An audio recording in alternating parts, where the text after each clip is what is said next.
dia d'avui es mou merament pel motiu del capital, evidentment ha de sortir dient una cosa similar, bàsicament perquè Catalunya és el quart motor industrial de tota Europa. O sigui que vull dir, no crec que arribat el cas, si es donés, Europa posés gaires problemes. O independència de Catalunya. El president d'un organisme que fa... La Comissió Europea exacte, no vol. Doncs ja és el que no vol és perdre Catalunya. Exacte. D'altra manera, sí, com sigui la situació. El que representa els estats, dic jo, la Unió Europea representa els estats, evidentment, protegeix els estats. Per tant, llegit d'una altra manera, el que està dient en Juncker és gent del món. Rajoy, feu els possibles perquè aquest referèndum guanya el món, que és el que a mi m'interessa, i el que us interessa a vosaltres. Perquè si no sortirà el sí, i l'haurem d'acceptar i assumir.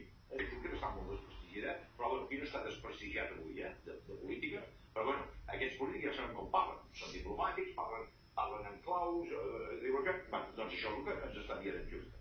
Però el que diu també és molt important, que si surt el sí, accepta el sí. Això, com a mínim, i que la seva postura és una altra.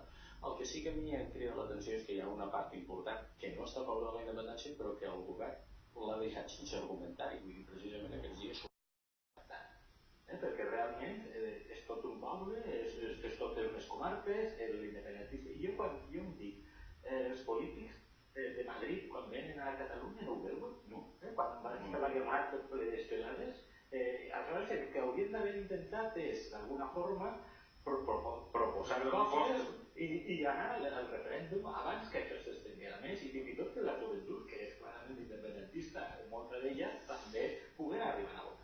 Hi ha una forma per a poder-lo aturar i negociar. Però han adoptat una actitud absolutament la pitjor actitud, molt castellana, per altra banda, una soberbia molt irracional, que els està conduint a aquestes situacions de que van un poc tapant forats i apagant focs. I com que hem vist a la reunió de la CUP, al davant d'una força, en molts sentits, molt poderosa. No hauria de...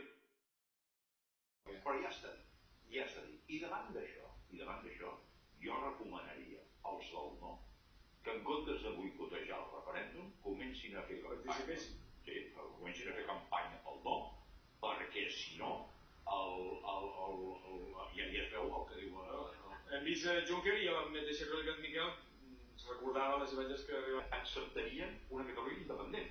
Per tant, els que són contraris al referèndum, que resulta que coincideixen amb els que són partidaris del no, si anessin a votar, davant d'aquesta situació, jo els recomanaria que acceptessin el referèndum i comencessin a fer campanya del no. Una Europa en eterna construcció que s'allunya molt dels seus inputs fundacionals, estic d'acord, però vull dir només una cosa, respecte a les amenaces i les intimidacions, perquè clar, ja comença a ser la cosa prou greu, que sembla que estan rebent certs treballadors, no dic envers a un conflicte polític, dic evidentment, vinguin d'on vinguin les amenaces, al davant tindran algú que es diu sindicats. Això, vinguin d'on vinguin, passi per endavant. I segona cosa, prou d'estar ja de parlar de funcionaris.